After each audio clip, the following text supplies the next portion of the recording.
এক কলেজ ছাত্রীকে শ্লীলতাহানির অভিযোগ উঠল 3 যুবকের বিরুদ্ধে। আর ওই ঘটনার জেরে তীব্র চাঞ্চল্য ছড়ালো বাঁকুড়ার বেলিয়াতোড় থানা এলাকায়।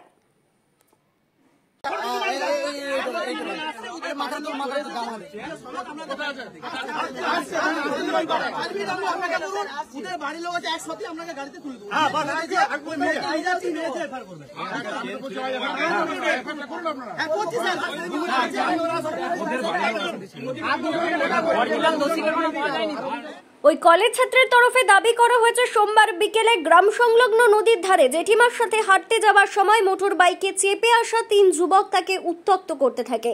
এমনকি তার হাত ধরে টানাটানির পাশাপাশি নখও ভেঙে দেয়। তাদের চিৎকার চেঁচামেচিতে গ্রামের লোকজন আসলে বাইক ফেলে পালিয়ে যায় ওই যুবকরা। পরে 2 যুবক ফেলে যাওয়া বাইক নিতে এলে গ্রামের মানুষ তাদের আটকে রাখে। আমি আর আমার জেঠিমা দুজনে মিলে নদীর দিকে হাঁটতে গিয়েছিলাম।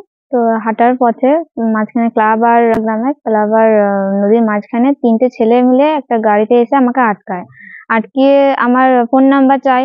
ফোন নাম্বার না দেওয়াতে আমাকে বিভিন্ন বাজে ভাষায় গালাগালি করে, আমার হাত ধরে টানাটানি করে, হাতের নখ ভেঙে দেয়, ছিঁড়ে দেয়। আমি চাবি খুলে নেওয়ার চেষ্টা করি তো আমার হাত ধরে ঠেলে ফেলে দেয়। আর যার সাথে সবাই অশ্লীল ভাষায় আমাকে গালাগালি করে, নানা রকম কথা বলে এবং পাড়ার লোককে ডাকাডাকিতে তারা বাইক ছেড়ে দিয়ে চলে যায়, পালিয়ে যায়। কারণ তারপরে ওরা যাওয়ার পরে আরো 2জন আসে, মানে তারা না, ওরা অন্য 2জন আসে। 2জন এসে পর বাইকটা ফেরত নিয়ে আসে এবং আমাদের গ্রামের লোক তাদেরকে আটকে দেয়। আর যে 2জন নাম আছে তাদের নাম আমরা জানতে পারিনি। ওরা কেউ কিছু আর বলছে না। তো বেলিয়াতোড় থানাতে অভিযোগ করা হয়েছে। এখন দেখা যাক স্যাররা কি করে।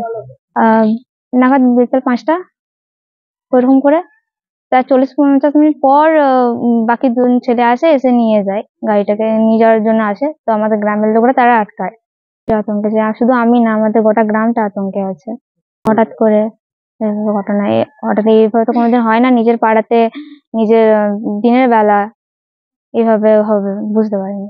এখন চাইছি যাতে থানার স্যাররা সব সহযোগিতা করে, যেন জানতে পারি যে বদমাইশি করেছে সে যেন শাস্তি পায়, যারা এইভাবে করলো আমার সাথে এরকম আচরণ।